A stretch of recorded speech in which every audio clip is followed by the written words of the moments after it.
Thank you very much. Chancellor Kohl, Governing Mayor Deepkin, ladies and gentlemen, 24 years ago, President John F. Kennedy visited Berlin. And speaking to the people of this city and the world at the City Hall, well, since then, two other presidents have come, each in his turn, to Berlin. And today, I myself make my second visit to your city.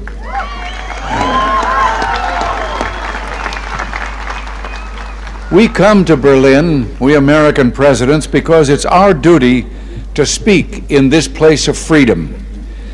But I must confess, we're drawn here by other things as well, by the feeling of history in this city, more than 500 years older than our own nation, by the beauty of the Grunwald and the Tiergarten, most of all, by your courage and determination.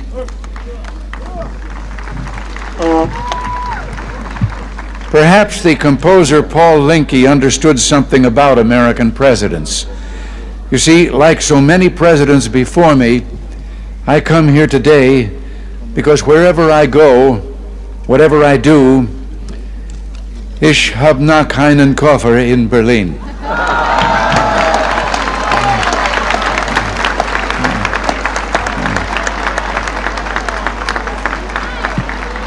Our gathering today is being broadcast throughout Western Europe and North America.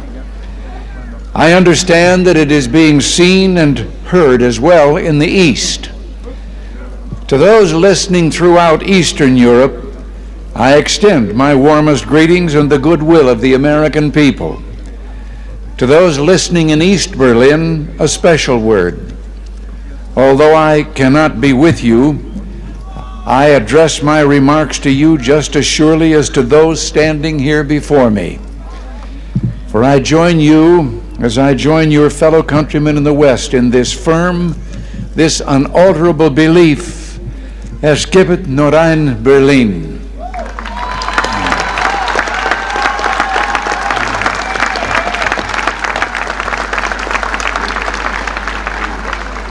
Behind me stands a wall that encircles the free sectors of this city, part of a vast system of barriers that divides the entire continent of Europe. From the Baltic south, those barriers cut across Germany in a gash of barbed wire, concrete, dog runs, and guard towers. Farther south, there may be no visible, no obvious wall, but there remain armed guards and checkpoints all the same. Still a restriction on the right to travel. Still an instrument to impose upon ordinary men and women the will of a totalitarian state. Yet it is here in Berlin where the wall emerges most clearly. Here, cutting across your city, where the news photo and the television screen have imprinted this brutal division of a continent upon the mind of the world. Standing before the Brandenburg Gate, every man is a German, separated from his fellow men.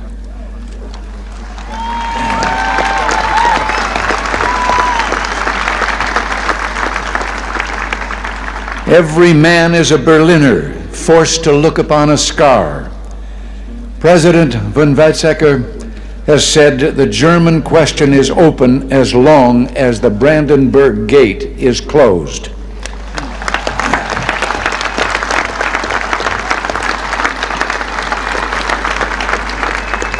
But today I say, as long as this gate is closed, as long as this scar of a wall is permitted to stand, it is not the German question alone that remains open, but the question of freedom for all mankind.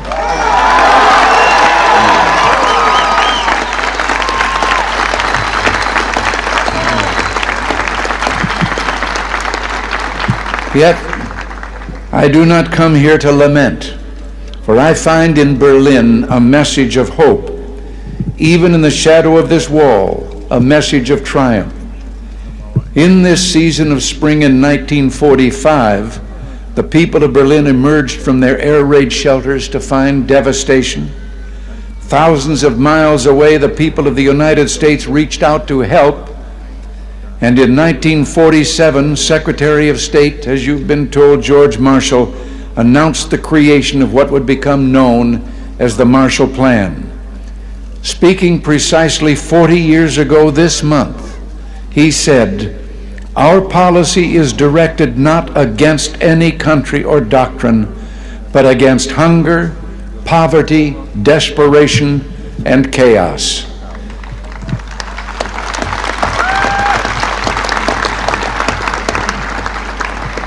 In the Reichstag a few moments ago, I saw a display commemorating this 40th anniversary of the Marshall Plan.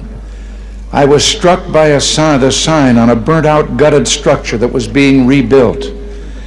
I understand that Berliners of my own generation can remember seeing signs like it dotted throughout the western sectors of the city. The sign read simply, "The Marshall Plan is helping here to strengthen the free world." A strong free world in the West, that dream became real.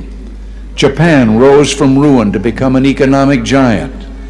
Italy, France, Belgium, virtually every nation in Western Europe saw political and economic rebirth. The European Community was founded. In West Germany and here in Berlin, there took place an economic miracle. The Wirtschaftswunder. Adenauer, Erhard, Reuter, and other leaders understood the practical importance of liberty, that just as truth can flourish only when the journalist is given freedom of speech, so prosperity can come about only when the farmer and businessman enjoy economic freedom. The German leaders reduced tariffs, expanded free trade, lowered taxes.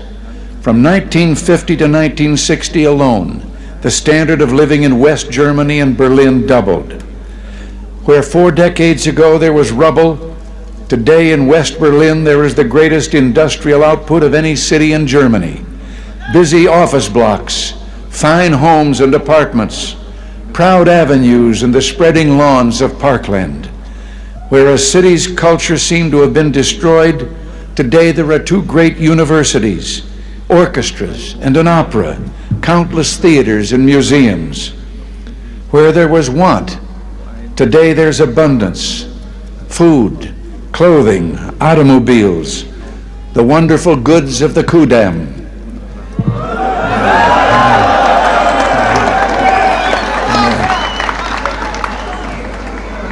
From devastation, from utter ruin, you Berliners have in freedom rebuilt a city that once again ranks as one of the greatest on earth. And the Soviets may have had other plans, but my friends, there were a few things the Soviets didn't count on. Berliner Herz, Berliner Humor, ja und Berliner Schnauzer.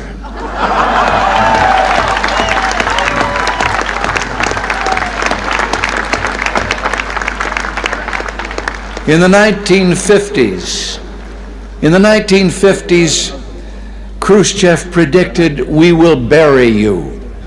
But in the West today, we see a free world that has achieved a level of prosperity and well-being unprecedented in all human history. In the communist world, we see failure, technological backwardness, declining standards of health, even one.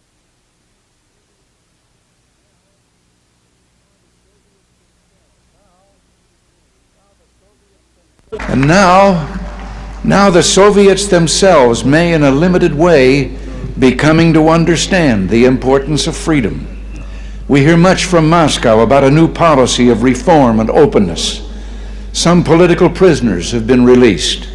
Certain foreign news broadcasts are no longer being jammed. Some economic enterprises have been permitted to operate with greater freedom from state control. Are these the beginnings of profound changes in the Soviet state Or are they token gestures intended to raise false hopes in the West or to strengthen the Soviet system without changing it? We welcome change and openness, for we believe that freedom and security go together, that the advance of human liberty can only strengthen the cause of world peace.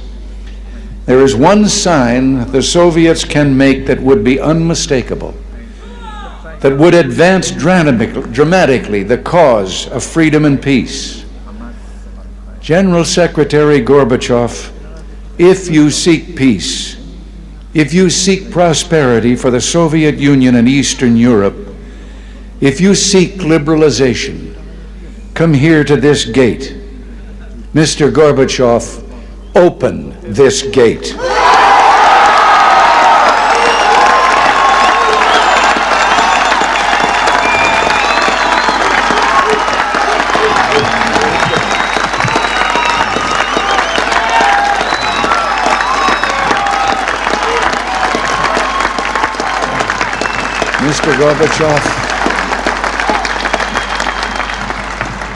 Mr. Gorbachev, tear down this wall.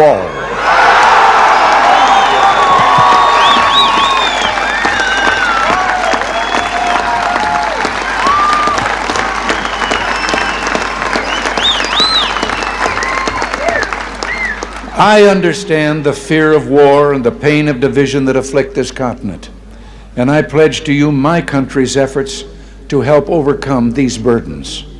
To be sure, we in the West must resist Soviet expansion. So we must maintain defenses of unassailable strength. Yet we seek peace, so we must strive to reduce arms on both sides. Beginning 10 years ago, the Soviets challenged the Western alliance with a grave new threat. Hundreds of new and more deadly SS-20 nuclear missiles, capable of striking every capital in Europe. The Western alliance responded by committing itself to a counter-deployment. Unless the Soviets agreed to negotiate a better solution, namely the elimination of such weapons on both sides, for many months, the Soviets refused to bargain in earnestness. As the alliance in turn prepared to go forward with its counter-deployment, there were difficult days of protests like those during my 1982 visit to this city. And the Soviets later walked away from the table. But through it all, the alliance held firm. And I invite those who protested then, I invite those who protest today to mark this fact. Because we remain strong, the Soviets came back to the table.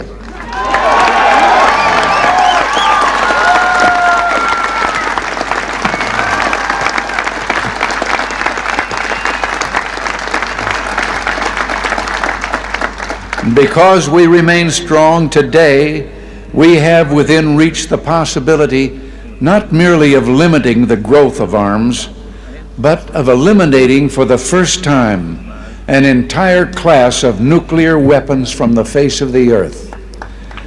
As I speak, NATO ministers are meeting in Iceland to review the progress of our proposals for eliminating these weapons.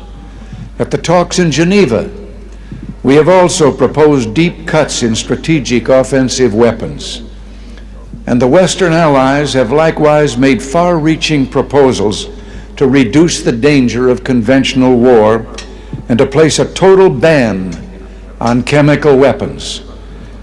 While we pursue these arms reductions, I pledge to you that we will maintain the capacity to deter Soviet aggression at any level at which it might occur.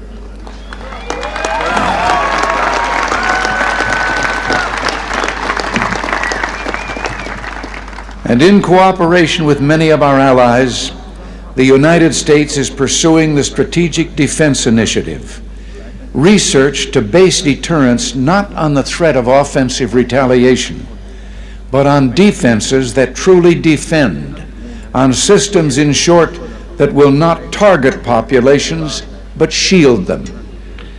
By these means, we seek to increase the safety of Europe and all the world. But we must remember a crucial fact. East and West do not mistrust each other because we're armed.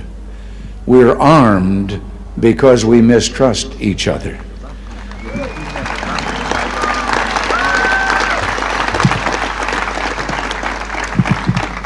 And our differences are not about weapons, but about liberty. When President Kennedy spoke at the City Hall those 24 years ago, freedom was encircled. Berlin was under siege. And today, despite all the pressures upon this city, Berlin stands secure in its liberty, and freedom itself is transforming the globe. In the Philippines, in South and Central America, democracy has been given a rebirth. Throughout the Pacific, free markets are working miracle after miracle of economic growth. In the industrialized nations, a technological revolution is taking place, a revolution marked by rapid, dramatic advances in computers and telecommunications. In Europe, only one nation, and those it controls, refuse to join the community of freedom. Yet in this age of redoubled economic growth, of information and innovation, the Soviet Union faces a choice. It must make fundamental changes, or it will become obsolete.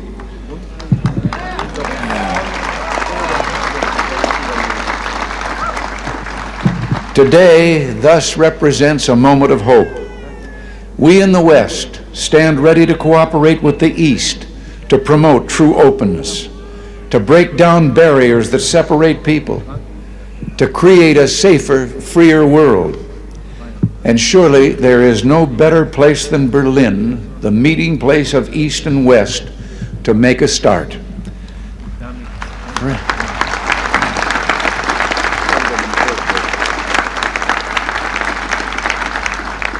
Free people of Berlin, today as in the past, the United States stands for the strict observance and full implementation of all parts of the Four-Power Agreement of 1971.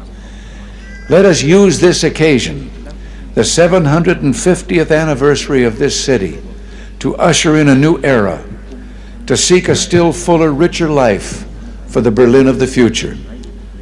Together, let us maintain and develop the ties between the Federal Republic and the western sectors of Berlin, which is permitted by the 1971 agreement. And I invite Mr. Gorbachev, let us work to bring the eastern and western parts of the city closer together so that all the inhabitants of all Berlin can enjoy the benefits that come with life in one of the great cities of the world.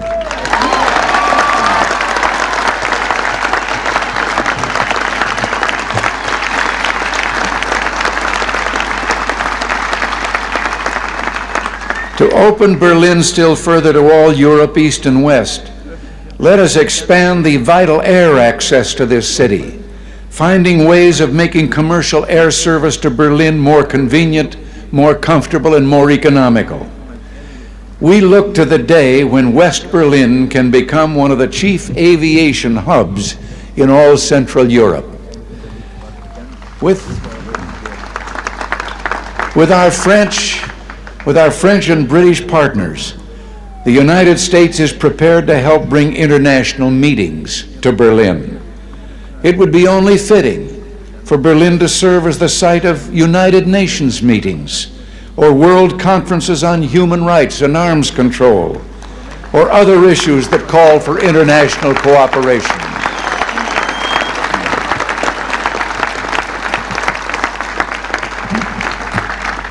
There is no better way to establish hope for the future than to enlighten young minds, and we would be honored to sponsor summer youth exchanges, cultural events, and other programs for young Berliners from the East. Our French and British friends, I'm certain, will do the same. And it's my hope that an authority can be found in East Berlin to sponsor visits from young people of the Western sectors.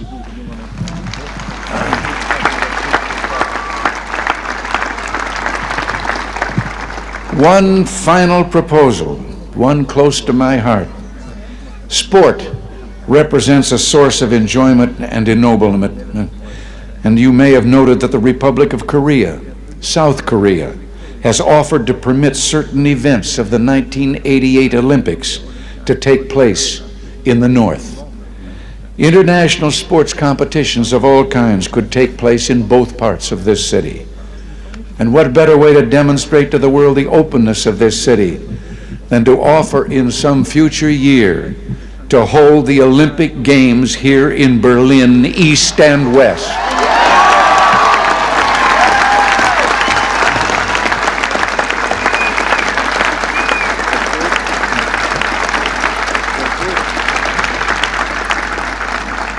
In these 4 decades, as I have said, you Berliners have built a great city.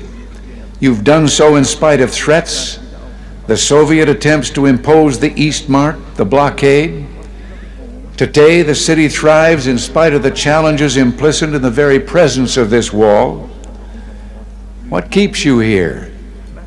Certainly there's a great deal to be said for your fortitude, for your defiant courage, but I believe there's something deeper, something that involves Berlin's whole look and feel and way of life, not mere sentiment. No one could live long in Berlin without being completely disabused of illusions. Something instead that has seen the difficulties of life in Berlin but chose to accept them, that continues to build this good and proud city in contrast to a surrounding totalitarian presence that refuses to release human energies or aspirations.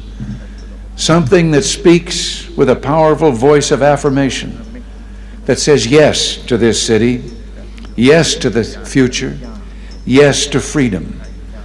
In a word, I would submit that what keeps you in Berlin is love.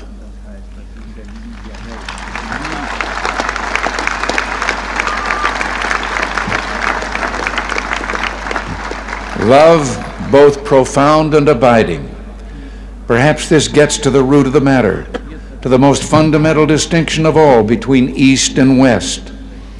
The totalitarian world produces backwardness because it does such violence to the spirit, thwarting the human impulse to create, to enjoy, to worship. The totalitarian world finds even symbols of love and of worship an affront. Years ago, before the East Germans began rebuilding their churches, they erected a secular structure, the television tower at Alexanderplatz.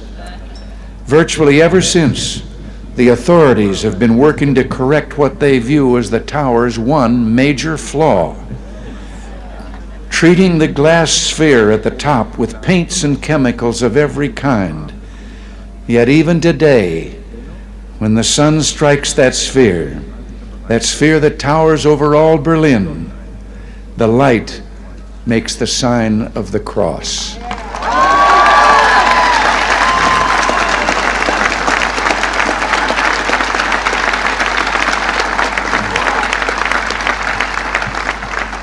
There in Berlin, like the city itself, symbols of love, symbols of worship cannot be suppressed. As I looked out a moment ago from the Reichstag, that embodiment of German unity, I noticed words crudely spray painted upon the wall, perhaps by a young Berliner. Quote, "This wall will fall, beliefs become reality."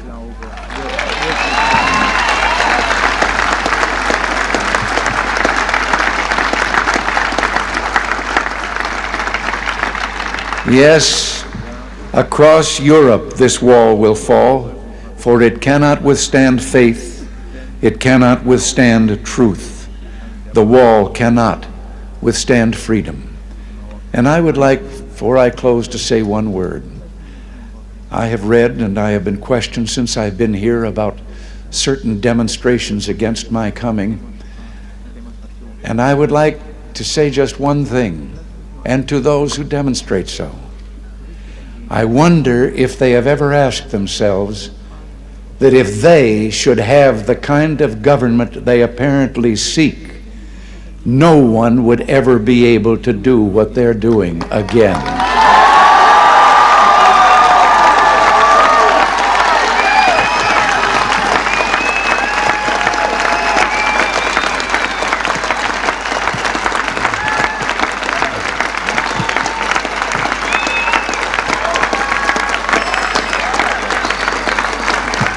Thank you, and God bless you all.